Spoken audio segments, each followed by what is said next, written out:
UPSC CSC mains में optional subject हमें एक चुनना होता है और वो ऑप्शनल दो पेपर्स में डिवाइड होता है और एक पेपर जो है वो 250 मार्क्स का होता है। तो ऑप्शनल सब्जेक्ट आपका टोटल हो गया ये 500 मार्क्स का। तो सबसे इम्पोर्टेंट रोल प्ले करता है। और political science and international relation, इससे जो है 60 to 70% सिलेबस जो है आपका कवर हो जाता है, क्योंकि GS2 में जो है पॉलिटिकल साइंस कंप्लीट आता है और पॉलिटिकल साइंस से ही रिलेटेड आपका ऐसे होता है। पॉलिटिकल साइंस का रोल जो है वो GS1 में भी होता है, पॉलिटिकल साइंस जो है GS3 में भी इंक्लूड होता है, पॉलिटिकल साइंस आपका GS4 में भी इंक्लूड होता है। और ऑप्शनल आपने पूरा 500 मार्क्स का पॉलिटिकल साइंस से ले लिया है और इंटरव्यू में भी जो है आप बिल्कुल कॉन्फिडेंट रहते हैं due to this political science and international relations. इसका सिलेबस बहुत वास्ट होता है, इसको समझना बड़ा मुश्किल होता है, बट फिर भी जो है ये एडमिनिस्ट्रेशन को समझना, पॉलिटिकल साइंस को समझना, इंटरनेशनल रिलेशंस को समझना, मतलब इसको डील करना जो है बहुत ही इंपॉर्टेंट होता है। तो ये जो पेपर होता है पेपर 1 में, इसमें इंस्ट्रक्शन ये लिखी होती है कि पेपर आपका section A and section B में जो है डिवाइड हो रखा होता है और आपका जो फर्स्ट क्वेश्चन होता है और फिफ्थ क्वेश्चन होता है वो कंपलसरी होता है टू अटैम्प्ट। उसके अलावा जो है आपको दोनों सेक्शन में से जो है मिला के 5 क्वेश्चंस करने होते हैं इन टोटल, ठीक है। तो यहाँ पे टोटल क्वेश्चन 8 दे रखे हैं, इनमें से आपको करने टोटल 5 हैं, ठीक है। हर एक क्वेश्चन के नीचे जो है जगह दी जाती है, वर्ड्स लिखे, वर्ड लिमिट लिखी जाती है। उन वर्ड लिमिट्स के अकॉर्डिंग जो आपको क्वेश्चन का आंसर अटैम्प्ट करना होता है और मार्क्स भी उसी के सामने लिखे होते हैं, ठीक है। और जो क्वेश्चन आप अटैम्प्ट नहीं करते हो तो उसको कम्प्लीटली उस जगह को जो है काट देना होता है। तो यहाँ पे जो क्वेश्चन है वो ये है, explain the philosophical approach to the study of political theory.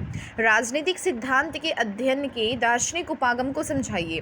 Next question है, write a note on the relation between equality and liberty from the multicultural perspective.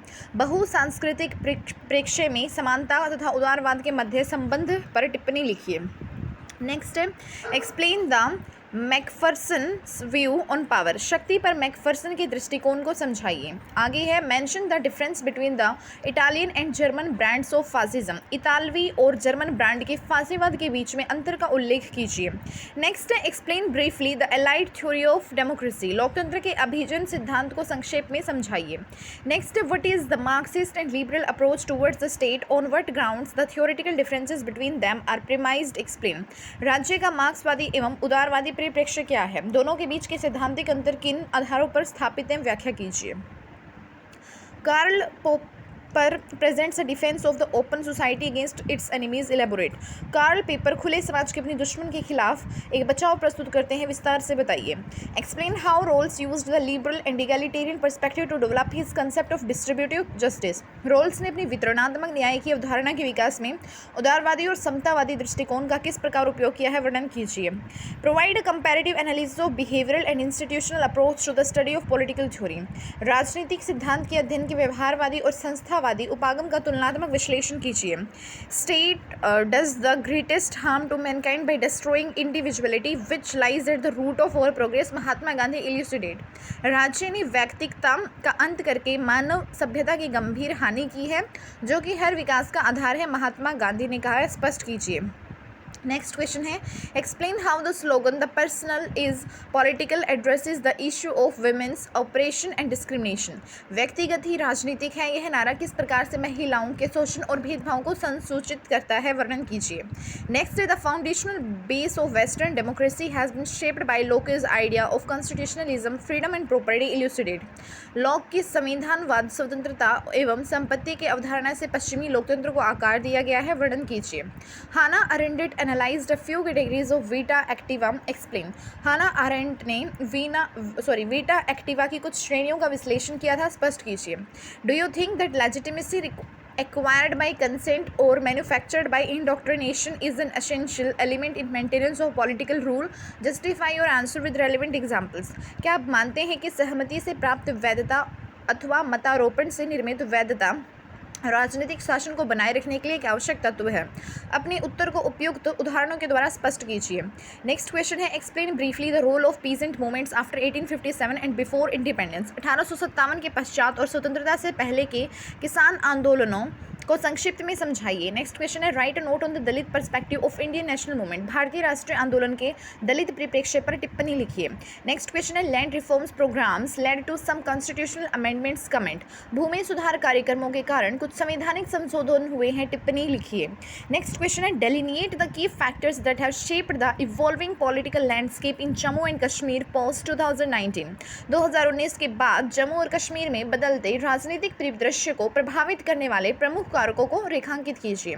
Next question है how far has been the National Human Rights Commission successful in achieving its objectives, comment, राष्ट्रीय मानवाधिकार आयोग अपने उद्देश्यों को प्राप्त करने में कहां तक सफल हुआ है, टिप्पणी कीजिए। नेक्स्ट क्वेश्चन है parliamentary committees are indispensable to the legislative process, it provides for the opportunity for the cross pollination between the two chambers of the parliament discuss, संसदीय समितियां विधायी प्रक्रिया के लिए अनिवार्य है, यह संसद के दोनों सदनों के बीच में पारस्परिक परागण क्रॉस पॉलिनेशन के अवसर प्रदान करती है, विवेचन कीजिए। नेक्स्ट क्वेश्चन है विवेचना कीजिए। नेक्स्ट क्वेश्चन है examine the constitutional provisions and natures of advisory jurisdiction of Supreme Court of India, evaluate your answer with relevant examples, भारतीय सर्वोच्च न्यायालय के सलाहकारी क्षेत्राधिकार की प्रकृति और संवैधानिक प्रावधानों का परीक्षण कीजिए, अपने उत्तर का समुचित उदाहरणों द्वारा मूल्यांकन कीजिए। नेक्स्ट क्वेश्चन है The recent developments in Indian politics has not eroded the true spirit of federalism in India. Critically examine this statement with the help of appropriate examples. भारतीय राजनीति में हाल में हुए परिवर्तनों ने संघवाद की भावना को भारत में विनष्ट नहीं होने दिया है, इस कथन का समुचित उदाहरणों द्वारा आलोचनात्मक परीक्षण कीजिए। नेक्स्ट क्वेश्चन है initiate the impediments to the women's participation in local governance in the process of political decentralisation, राजनीतिक विकेंद्रीकरण की प्रक्रिया में स्थानीय शासन में महिलाओं की भागीदारी की बाधाओं को स्पष्ट कीजिए। नेक्स्ट क्वेश्चन है caste remains a vital axis for the political mobilisation in India, how would the caste census address the aspirants of people discuss, भारत में राजनीतिक सक्रियता के लिए जाति एक महत्वपूर्ण धुरी बनी हुई है, जाति जनगणना लोगों की आकांक्षाओं को कैसे पूरा करेगी, विवेचना कीजिए। नेक्स्ट क्वेश्चन है there is a debate on the procedure for the appointment of the chief election commissioner and election commissioners to the Election Commission of India, analyse its various aspects, भारत के निर्वाचन आयोग में मुख्य चुनाव आयुक्त एवं चुनाव आयुक्तों की नियुक्ति को लेकर एक बहस चल रही है, इसके विभिन्न पहलुओं का विश्लेषण कीजिए। नेक्स्ट क्वेश्चन है the decision to conduct population census 2027 has reopen the debate on delimitation in India, discuss its various aspects, जनसंख्या जनगणना 2027 कराने के निर्णय ने भारत में परिसीमन पर बहस को फिर से शुरू कर दिया है, इसके विभिन्न पहलुओं पर चर्चा कीजिए। नेक्स्ट क्वेश्चन है with reference to the Nehruvian perspective of planning and economic development, with reference to the Nehruvian perspective of planning and economic development, examine how the early phase of economic planning in India has laid the foundation of modern India's economic growth, परीक्षण कीजिए कि किस प्रकार योजना और आर्थिक विकास के नेहरूवादी दृष्टिकोण ने भारत में आर्थिक नियोजन के आरंभिक चरण में आधुनिक भारत के आर्थिक विकास की नींव डाली थी। नेक्स्ट क्वेश्चन है illustrate with examples how political parties in India have played a crucial role in drawing the historically disadvantaged groups into the mainstream political system, उदाहरण समझाइए कि किस प्रकार भारत में राजनीतिक दलों ने ऐतिहासिक रूप से वंचित वर्ग को राजनीति की मुख्य धारा में लाने में महत्वपूर्ण भूमिका निभाई है।